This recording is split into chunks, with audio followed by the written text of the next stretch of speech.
interfere in the administration of Georgia's 2020 presidential election.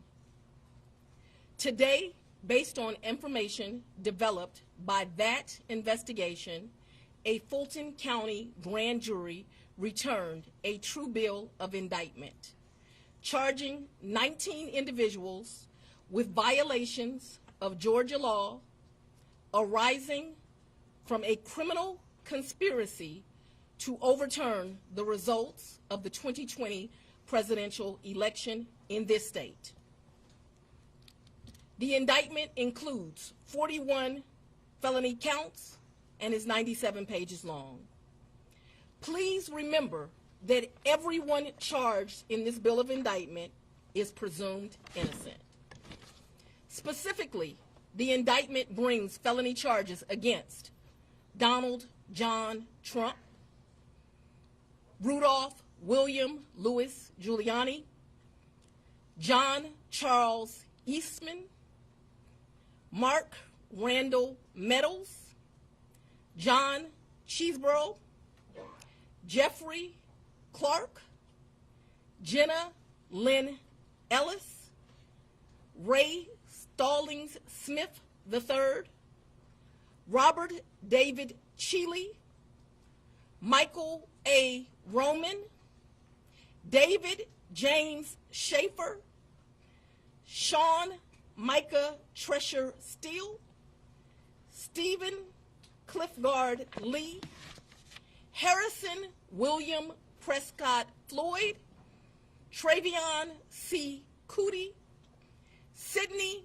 Catherine Powell, Kathleen Austin Latham, Scott Graham Hall, and Misty Hampton, also known as Emily Misty Hayes. Every individual charged in the indictment is charged with one count of violating Georgia's Racketeer, Influenced, and Corrupt Organizations Act through participation in a criminal enterprise in Fulton County, Georgia, and elsewhere to accomplish the illegal goal of allowing Donald J. Trump to seize the presidential term of office beginning on January 20th, 21.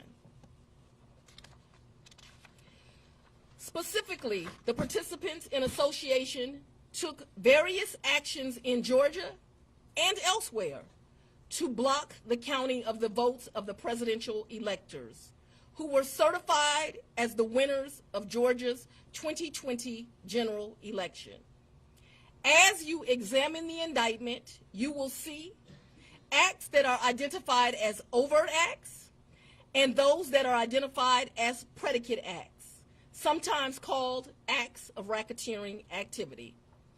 Overt acts are not necessarily crimes under Georgia law in isolation, but are alleged to be acts taken in furtherance of the conspiracy. Many occurred in Georgia, and some occurred in other jurisdictions and are included because the grand jury believes they were part of the illegal effort to overturn the results of Georgia's 2020 presidential election. The acts identified as predicate acts or acts of racketeering activity are crimes that are alleged to have been committed in furtherance of the criminal enterprise. Acts of racketeering activity are also charged as separate counts in the indictment against those who are alleged to have committed them. All elections in our nation are administered by these states, which are given the responsibility of ensuring a fair process and an accurate counting of the votes. That includes elections for presidential electors, Congress, state officials, and local offices. The state's role in this process is essential to the functioning of our democracy.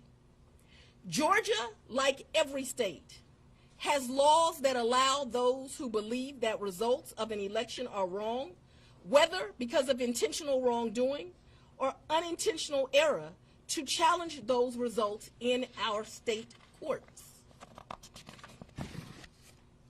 The indictment alleges that rather than abide by Georgia's legal process for election challenges, the defendants engaged in a criminal racketeering enterprise to overturn Georgia's presidential election result.